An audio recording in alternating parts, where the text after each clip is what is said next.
s'il vous, s'il vous plaît, prêtez attention à mes propos. L'être humain est comme un vase avec des portes. Ces portes, elles doivent être fermées, toutes, pour empêcher au mal, à ce qui est impur, à ce qui est mauvais, de rentrer. Si, par accident, dans le passé, vous avez ouvert une ou plusieurs portes, je vous dirai après lesquelles, qui ont permis aux ténèbres de rentrer. Alors, il y en a une qui va vous faire rire, mais c'est vrai. Donc, je vous les indique, les yeux, les oreilles, le nez et le caca. Je dis caca, une expression gentille, mais bon, il n'y avait pas d'intention du derrière. C'était une expression, excusez-moi, c'est ironique. Le tuyau d'arrosage, voilà. Excusez-moi, veuillez m'excuser, voilà, c'était comme ça. Mais voilà, il y a pas de mal là, à cela. Tout est pur à celui qui a le cœur pur, vous voyez. Donc, voilà, il n'y a pas de mal à ça. Donc le tuyau d'arrosage. Donc je répète, les yeux, les oreilles, le nez, la bouche aussi, c'est important la bouche, et j'avais oublié ça, et le tuyau d'arrosage. Voilà. Donc. Et derrière, non derrière le... Pardon. Je veux dire, la porte de derrière. Oui, la porte derrière, c'est l'évacuation, quoi. Ça représente l'enfer, quoi. Ça représente l'enfer, les déchets, quoi. Excusez-moi. Oui, non, par rapport au. Ouais. Voilà. Donc, voilà. Donc, effectivement, tout ce qui est devant, il n'y a aucun problème. Ce qui est derrière, c'est, ouais, avec l'évacuation, ça représente l'enfer. Il y a le devant, voilà. Donc, si par accident vous avez ouvert dans le passé une ou plusieurs portes qui ont donné l'accès aux ténèbres, au mal de rentrer, et même si vous avez après, fermé les portes, le mal est rentré. Et pour sortir, il faut simplement demander avec foi, sincérité et respect et persévérance à l'Éternel, le Messie, ou au Père Tout-Puissant, si vous voulez, de vous délivrer totalement. Voilà, c'est pas compliqué. Avec persévérance, foi, sincérité et respect. Dieu veut que vous soyez êtres humains, même les petits-enfants, des guerriers. Il veut des soldats. Il veut des... Il est lui-même un guerrier. Il n'est pas un vaillant guerrier qui sort, hein, et qui combat. Les autorités,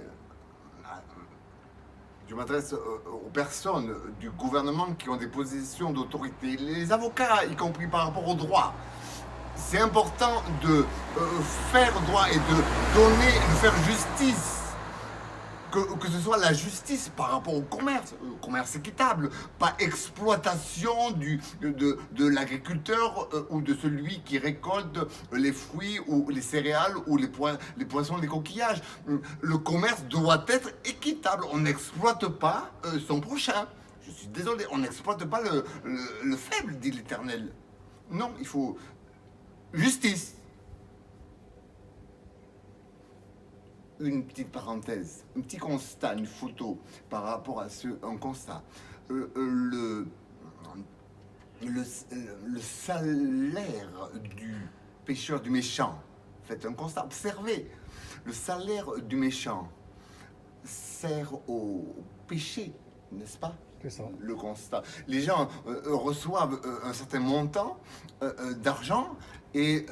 veuillez m'excuser, mais j'ai observé que beaucoup vont acheter un paquet de cigarettes par jour. Attendez, un paquet de cigarettes, excusez-moi, en tant que petit enfant de 4 ans, je parviens à calculer 10 € multiplié par 30. Oui, j'ai besoin d'un stylo peut-être, mais bon, voilà, c'est un montant qui est quand même élevé, ne trouvez-vous pas? Pour 10 €.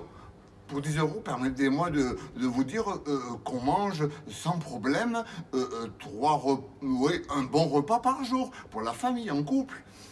De manière raisonnable, modérée. Largement, oui. Largement. Et un pauvre peut tenir une semaine avec cela. Demandez, permettez-moi de dire quelque chose d'important. Demandez, vous qui êtes dans des positions d'autorité, au niveau gouvernemental. En particulier, je m'adresse à M. Macron si on veut bien transmettre ce message à M. Macron. M. Macron, vous qui avez la position de responsabilité à l'égard de cette nation, vous avez été promu, que vous le sachiez ou pas, par l'Éternel qui vous a mis à cette position pendant un temps. Je vous recommande en tant que rien, je répète mon prénom, si vous avez besoin de me contacter, monsieur, se fera un plaisir de le faire si l'Éternel le permet. Monsieur Macron, prenez l'exemple du roi Salomon. Il était jeune, il a été promu en tant que roi, et il s'adresse à l'Éternel. Et il lui dit, Éternel, je dis en termes pas forcément exact par rapport à ce qui est transcrit, mais le message est le suivant. Le roi s'adresse avec respect à l'Éternel et lui dit, Éternel, tu viens de me placer dans cette position de haute responsabilité en tant que roi d'Israël et je suis jeune. Et je te demande, veuillez m'excuser, je suis ému, de me donner la sagesse pour pouvoir exercer la justice. Et pour ce peuple que tu m'as confié. Simplement cet élément, la sagesse.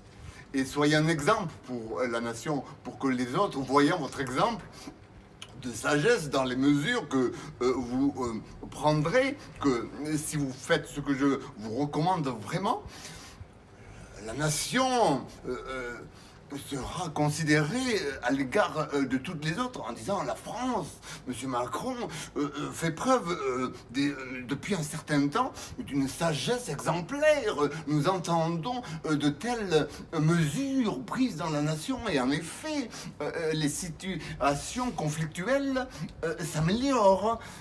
Nous constatons une amélioration dans différents domaines, la nature, les relations sociales, bref, il y a une grande amélioration de la vie communautaire dans ce pays. Nous sommes en admiration devant les mesures prises par M. Macron suite à sa demande s'adressant à l'Éternel, le Très-Haut, de lui accorder, comme au roi Salomon, la sagesse. Nous sommes en admiration et nous remercions l'Éternel Dieu d'avoir promu M. Macron et de lui avoir donné une telle disposition de cœur pour lui demander, pour s'adresser à toi, Éternel, dans de tels propos. Fin du message pour l'instant que je souhaite vous adresser.